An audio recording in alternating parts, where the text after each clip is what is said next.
Welcome back, everybody. As the country is celebrating the National Book Week and the South African Book Fair that's taking place this weekend, Hamsini and Kunoa Consulting are also climbing on the bandwagon. They have this week relaunched the Great African Read Writing Competition that's aimed at giving grade 10 learners across the country an opportunity to publish their short stories. To give us more details on the 2020 edition of this initiative that's open for entries until the 8th of October, I'm joined on Skype by one of its founders, Sine Shabangu. Sine, thank you so much for joining us. Welcome to Morning Live. Thank you so much for having me here. I'm so glad to join you today. And it's an absolute pleasure having you on the show, Sine. What's the Great African Read? And just give us a bit of background into how it was formed. Okay, so the Great African Read is a literacy initiative that we launched in 2018. It's been going on for the past 2 years now. So it's got a full life cycle where it starts as a writing competition, and then we publish the book, the stories that we get from the writing competition into a children's book that we sell out to the market. We take the proceeds from the sale of the books, and then we actually renovate a reading room in rural schools around South Africa. So we started the initiative in 2018, and we're relaunching it just based on how successful it was previously. Now, take us through what you guys do at Hamsini and why you chose literacy as your key focus area. I think I have to take you back to how I got into the social development space. Sure. So in 2014, when I entered a competition called the Nedbank CA Training Program Competition, and I was announced third in the country. And I was pushing the literacy agenda through a spelling bee that I wanted to launch back home in Newcastle.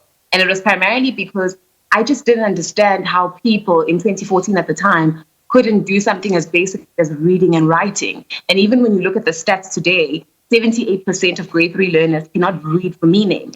And I just was so puzzled by that. And I felt like it was so limiting, not only to the people that can't read, but it literally stunts their growth and it limits the type of opportunities that they have access to. And I wanted to change that narrative.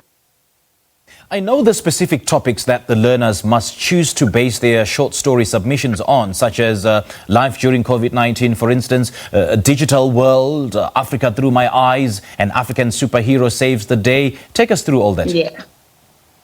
We wanted to make it as relevant as possible, but also we wanted to make it an African story. So we wanted people to be able to write stories that they connect to. We want Africans to write stories about Africans, about our current circumstances that the world can then relate to. And that's why we pushed for these type of topics. We wanted to say, share your stories, how you see the world, and let's see how the world then relates and connects with the stories that we share from our point of view. Okay. Now take us through the process of how the learners can enter the competition. Okay, so all the details are all on our social media pages. On Facebook, Twitter, we are the Great African Read, but I can just run you through how it works. First, you have to write a short story, and it has to be made up of 1,500 words. You take your story once it's written, and you send it directly to us on our WhatsApp line, which is 079 146 6112, or you can email it to us at submissions@hamsininane.co.za.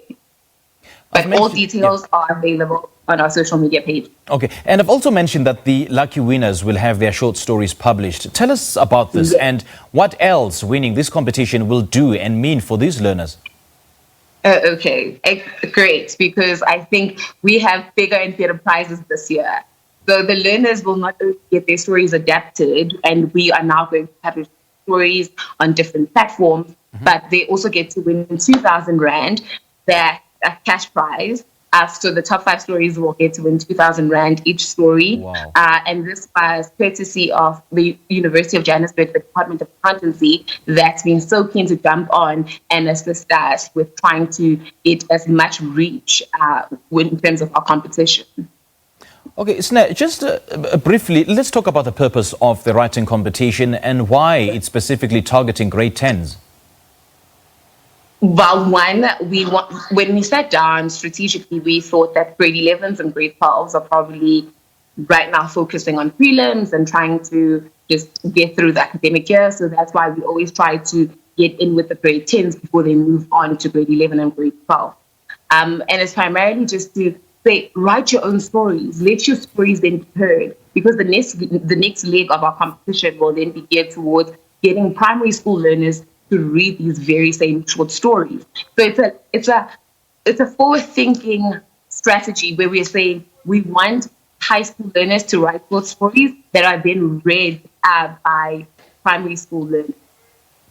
Sine, it's quite an exciting weekend for literature in South Africa, isn't it? I mean, the National Book Week and the South African Book Fair is currently underway. Just talk to us about the importance of reading and writing and understanding written text. It always goes back to availing yourself and being open to opportunities.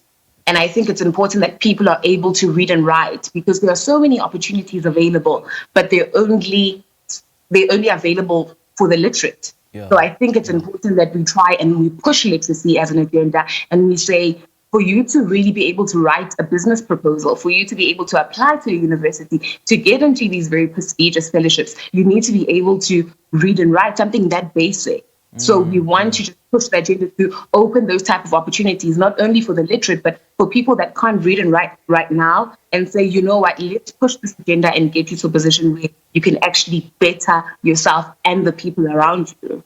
And having said that, when you look at the literacy levels on a national scale here in South Africa, where are we currently, and how the strides made through initiatives such as the Great African Read Writing Competition actually contribute in getting our kids interested in reading and writing culture?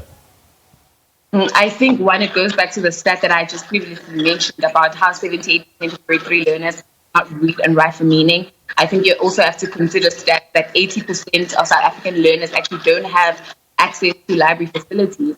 And it's just a matter of now trying to say, hi, can you please just get involved and push this agenda with us? We've been very fortunate that we've had many stakeholders that want to jump on board with the longer media wanting to help us with pushing our agenda and trying to get as many people involved into our initiative. We've been in talks with Old Mutual that has really taken an interest in the work, the Old Mutual Foundation has really taken an interest in the work that we're doing.